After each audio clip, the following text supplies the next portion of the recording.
మా అందరికీ నమస్కారం. ఈరోజు నిజంగా చెప్పాలంటే ఈ రాజకీయాలు ఇంతలా దిగజారిపోతున్నాయా? రాజకీయ నాయకుడు పదవుల గురించి లేకపోతే వాళ్ళ నాయకుడు తాలూకా ప్రోత్సాహం గురించో లేకపోతే వాళ్ళ నాయకుడు తాలూకా మన్ననల్ని పొందటానికి వైఎస్ఆర్సీపీ నాయకులు ఇంతలా దిగజారుతున్నారా? నిజంగా చాలా బాధ అనిపించే సన్నివేశం. ఎందుకంటే ఒక మంత్రి చేసిన వ్యక్తి, రాజకీయంగా చాలా పదవులు చేసిన వ్యక్తి, చాలా సీనియర్ మోస్ట్ నాయకుడు, వైఎస్ఆర్సీపీ నాయకుడు అంబటి రాంబాబు. నేను ఇంతకుముందు అంబటి రాంబాబు గారు అనేదాన్ని, కానీ గారు అన్న పదానికి అర్హత లేని వ్యక్తి అంబటి రాంబాబు. అంబటి రాంబాబు ఈరోజు ఒక చంద్రబాబు నాయుడు గారి గురించి మాట్లాడిన భాష, నేను ఒకటే సూటిగా అడుగుతున్నా, నీ భార్యకి కానీ మీ తల్లిగారికి కానీ ఒక్కసారి నువ్వు మాట్లాడిన భాష ఏదైతే ఉందో ఒక్కసారి చూపించి నేను మాట్లాడింది కరెక్టేనా అని మీ తల్లిని అడగండి, లేకపోతే మీ భార్యని అడగండి, లేకపోతే నీకు కూతురుంటే మీ కూతురుని అడగండి, అది కరెక్టే అని వాళ్ళు ఎవరైనా నోటి నుంచి చెప్తారేమో ఒక్కసారి ఆలోచన చేయండి.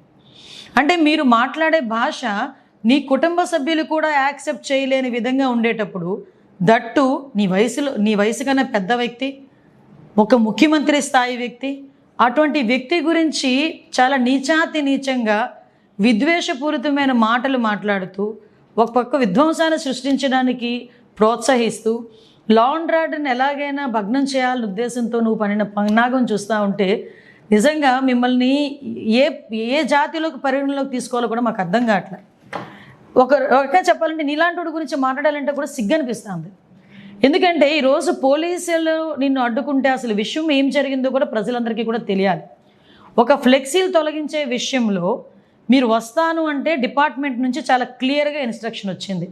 మీరు అదే పని మీద కనుక అక్కడ వస్తే ఇబ్బంది పడతారు, మీరు అక్కడికి రాకూడదు అంటే మీరే స్వయంగా అంబటి రాంబాబే స్వయంగా పోలీసులకి నేను గుడికి వస్తాను, గుడి దగ్గర నుంచి బయట ప్రెస్ మీట్ మాట్లాడుకొని వెళ్ళిపోతాను, దానికి మాత్రమే డిపార్ట్మెంట్ పర్మిషన్ ఇచ్చింది.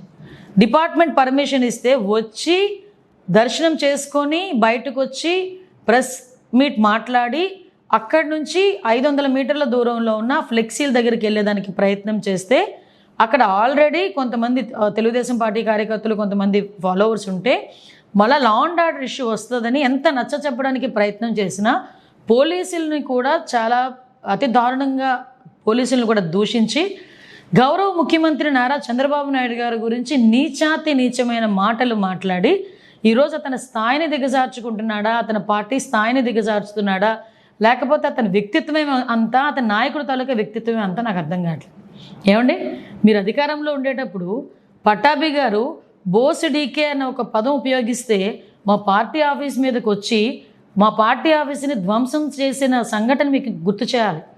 ఆ రోజు ఎందుకు అలాగ చేశారు అంటే మా కార్యకర్తలకి నా గురించి మాట్లాడితే బీపీ వచ్చింది అని జగన్మోహన్ రెడ్డి మాట్లాడిన మాట నేను ఈరోజు గుర్తు చేస్తున్నా. ఈరోజు అదే పరిస్థితిలో మా నాయకుడు అనుకుంటే ఈరోజు రోడ్డు మీదకి వచ్చి మీరు మాట్లాడగలరా? కానీ నిబద్ధత కలిగిన నాయకుడు, లా అండ్ ఆర్డర్ని సక్రమంగా పెట్టాలి అనుకున్న నాయకుడు, ఎట్టి పరిస్థితులని కక్షపూరితంగా వెళ్ళకూడదన్న నాయకుడు ఉన్నారు కాబట్టే ఇంకా మీరు బయటకు వచ్చి మాట్లాడే పరిస్థితి కనిపిస్తుంది. అలాగని లా అండ్ ఆర్డర్ విషయంలోనే కానీ ఇష్టానుసారంగా చంద్రబాబు నాయుడు గారిని నోటికొచ్చి మాట్లాడితే ఊరుకుంటాం అనుకుంటున్నారా? కంపల్సరీగా తగిన చర్యలు ఉంటాయి, కంపల్సరీగా కేసు బుక్ చేస్తాం. మీకు ఒకటే చెప్తున్నా, ఈరోజు చంద్రబాబు నాయుడు గారిని ఒక మాట అంటే నేను చంద్రబాబు నాయుడు గారిని అనేసానని నువ్వు అనుకుంటున్నావేమో, కానీ గౌరవ ముఖ్యమంత్రి గారిని ఒక మాట అంటే రాష్ట్ర ప్రజలను ఒక మాట అన్నట్టే. మళ్ళీ గుర్తు చేస్తున్న అంబటి రాంబాబు, జగన్మోహన్ రెడ్డి, చంద్రబాబు నాయుడు గారు లాంటి ఒక మంచి వ్యక్తిని, ముఖ్యమంత్రి స్థాయి వ్యక్తిని నువ్వు అధికారంలో ఉన్నప్పుడు, మేము ప్రతిపక్షంలో ఉన్నప్పుడు 53 రోజులకి జైల్లో పెట్టినందుకే 151 సీట్లు కాస్త 11 సీట్లకి దిగజారాయి. ఆ విషయం మర్చిపోకు. మళ్ళీ తిరిగి అటువంటి ఆ మంచి వ్యక్తిని ఈరోజు మళ్ళీ టచ్ చేస్తున్నావు. ఈరోజు నువ్వు ఎన్ని మాట్లాడినా, ఎన్ని బూతులు మాట్లాడినా ఆ మహానుభావుడు కుప్పం నియోజకవర్గంలో, తన సొంత నియోజకవర్గంలో సుమారుగా పిల్లలందరికీ కూడా 5,000 సైకిళ్ళు ఇచ్చి కుర్రోడ్ల సైకిల్ మీద హ్యాపీగా తొక్కుకుంటూ వాళ్ళతో పాటు ఉత్సాహాన్ని నింపి ముందుకెళ్తున్నారు. అది నాయకుడు అంటే. అలాంటిది ఈరోజు అంబటి రాంబాబు తాలూకా మాట తీరు కానీ నేను ఎందుకంటే ఇంకొక విషయం కూడా ప్రజలకు చెప్పాలి. ఈరోజు కల్తీ నెయ్యి విషయంలో రాష్ట్ర ప్రజలందరూ కూడా వైఎస్ఆర్సీపీ మొహాన్ని ఉమ్మేస్తున్నారు. దయచేసి క్షమించాలి నేను ఈ పదం ఉపయోగిస్తున్నానంటే. ఎందుకు ఇంత పెద్ద పదం ఉపయోగించానంటే, కల్తీ నెయ్యి వెంకటేశ్వర స్వామి ప్రసాదంలో కల్తీ నెయ్యి కూడా కాదు, అది నెయ్యి లేకుండానే కల్తీ చేసి అందులోని రసాయన పదార్థాలని కూడా యాడ్ చేసి అటువంటి వాటితో లడ్డు ప్రసాదం తయారు చేసి కొన్ని వందల కోట్లు 250 కోట్ల పైన స్కామ్ చేశారంటే, అలాంటి విషయం మీద ప్రజలందరూ కూడా ఈరోజు చర్చించుకుంటున్నారు, వైఎస్ఆర్సీపీని అసహించుకుంటున్నారని. ఈరోజు డైవర్షన్ పాలిటిక్స్ చేయడానికి ఈరోజు అంబటి రాంబాబు బయటకు వచ్చి ఏమీ లేకుండానే పెద్ద సీన్ క్రియేట్ చేసి కావాలని గౌరవ ముఖ్యమంత్రి గారిని అన్ని అసభ్య పదజాలంతో మాట్లాడాడు. అఫ్కోర్స్ నువ్వు అనుకుని ఉండొచ్చు నేను డైవర్ట్ చేస్తున్నానని అనుకోవచ్చు, కానీ ప్రజలకు ఎప్పుడో రిజిస్టర్ అయిపోయింది విషయం. ఈరోజు నీ సంగతి రిజిస్టర్ అవ్వాలి. నువ్వు ఎలాంటోడివి, నీ నాయకుడు ఎలాంటోడు అనే సంగతి కూడా ఎప్పుడో రిజిస్టర్ అయిపోయింది. ఎందుకంటే మీ భాగోతాలన్నీ మీరు అధికారంలో ఉన్నప్పుడే చూశారు ప్రజలందరూ కూడా.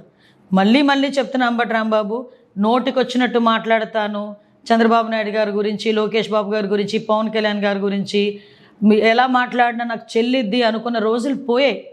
నువ్వు ప్రజలకి సమాధానం చెప్పాలి, మా పార్టీ కార్యకర్తలకి క్షమాపణ చెప్పాలి. లా అండ్ ఆర్డర్ ఇష్యూస్ ఎవరైనా బ్రేక్ చేసినా కూడా ఎవరిని కూడా ఉపేక్షించే పరిస్థితి అయితే లేదు. ఈరోజు ప్రజా సంక్షేమం, అభివృద్ధి మాకు ఎంత ముఖ్యమో ప్రజా రక్షణ కూడా మాకు అంతే ముఖ్యం, ప్రజా భద్రత కూడా మాకు అంతే ముఖ్యం. ఈ ప్రజా భద్రతకి, ప్రజా రక్షణకి విఘాతం కలిగించడానికి ఎవరు ప్రయత్నం చేసినా, అలాంటి విషయాలు రెచ్చగొట్టే ధోరణిలో ఎవరు మాట్లాడినా డెఫినెట్గా వాళ్ళ మీద చర్యలు ఉంటాయి. ఈ విషయంలోని కొంచెం జాగ్రత్త వహించాల్సిందిగా మాత్రం హెచ్చరిస్తున్నాం.